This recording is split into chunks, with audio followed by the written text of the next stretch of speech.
He went back into the palace and asked Jesus, "Where do you come from?" But Jesus did not answer.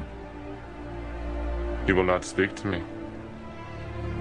Remember, I have the authority to set you free, and also to have you crucified." You have authority over me, only because it was given to you by God. So the man who handed me over to you is guilty of a worse sin. When Pilate heard this, he tried to find a way to set Jesus free. If you set him free, that means you are not the Emperor's friend.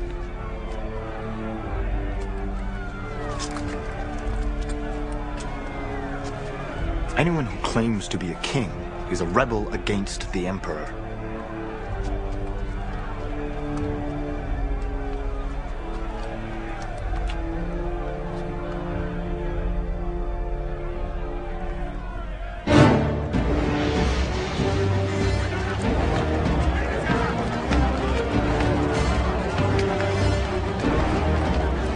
When Pilate heard these words, he took Jesus outside and sat down on the judge's seat in the place called the Stone Pavement. In Hebrew, the name is Gabbatha.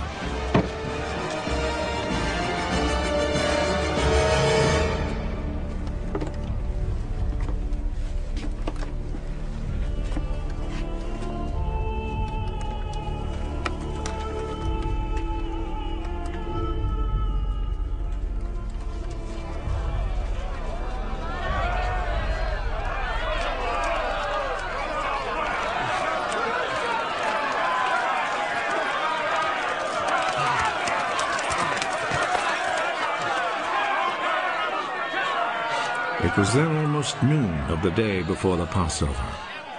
Pilate said to the people, "Here is your king." Kill him.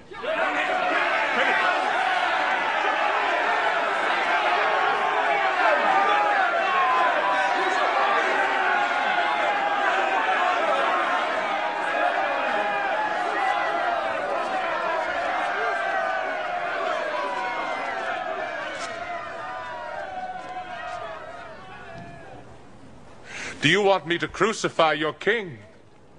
The only king we have is the Emperor. Then Pilate handed Jesus over to them to be crucified.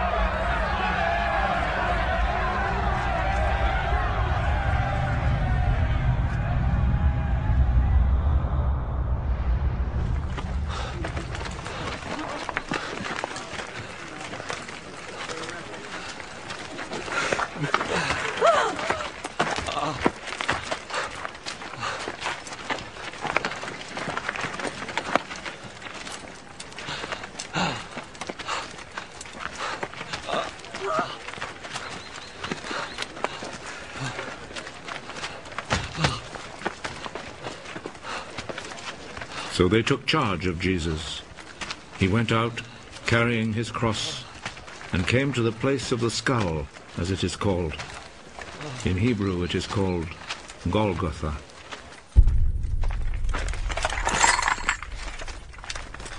There they crucified him, and they also crucified 2 other men, one on each side, with Jesus between them.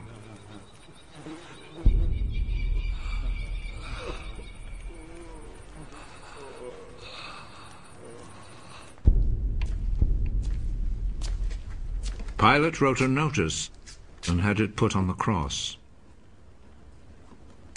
Jesus of Nazareth, the King of the Jews, is what he wrote.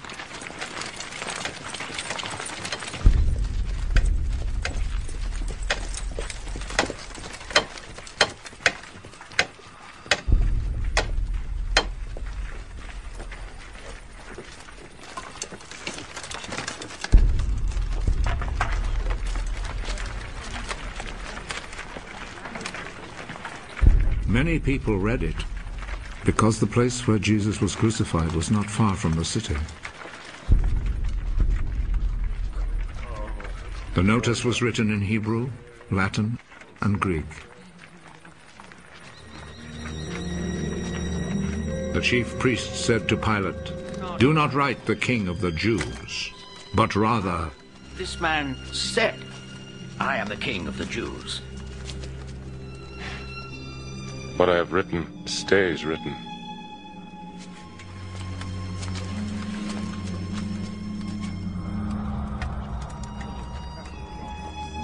After the soldiers had crucified Jesus, they took his clothes and divided them into 4 parts, 1 part for each soldier. They also took the robe, which was made of 1 piece of woven cloth without any seams in it. The soldiers said to one another, "Let's not tear it. Let's throw dice to see who will get it." This happened in order to make the scripture come true.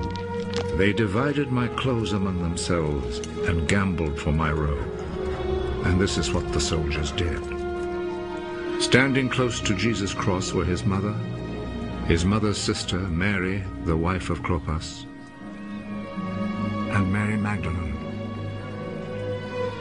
Jesus saw his mother and the disciple he loved standing there. He is your son. Then he said to the disciple, She is your mother. From that time, the disciple took her to live in his home. Jesus knew that by now everything had been completed. And in order to make the scripture come true, he said,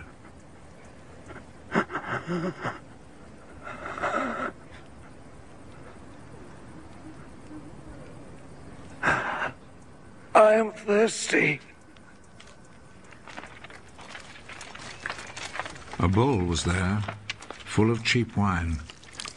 So a sponge was soaked in the wine, put on a stalk of hyssop, and lifted up to his lips.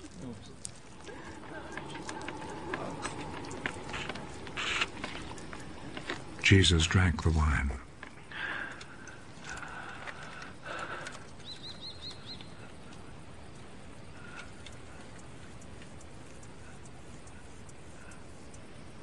It is finished. Then he bowed his head and gave up his spirit.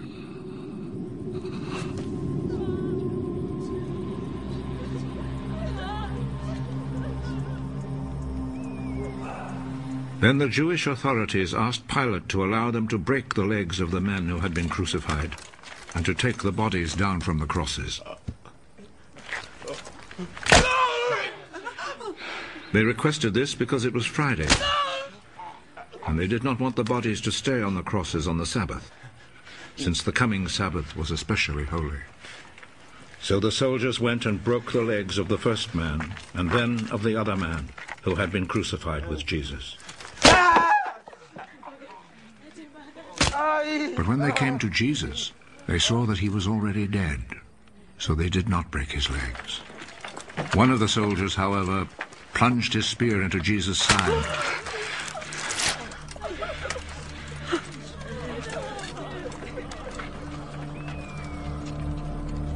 And at once, blood and water poured out.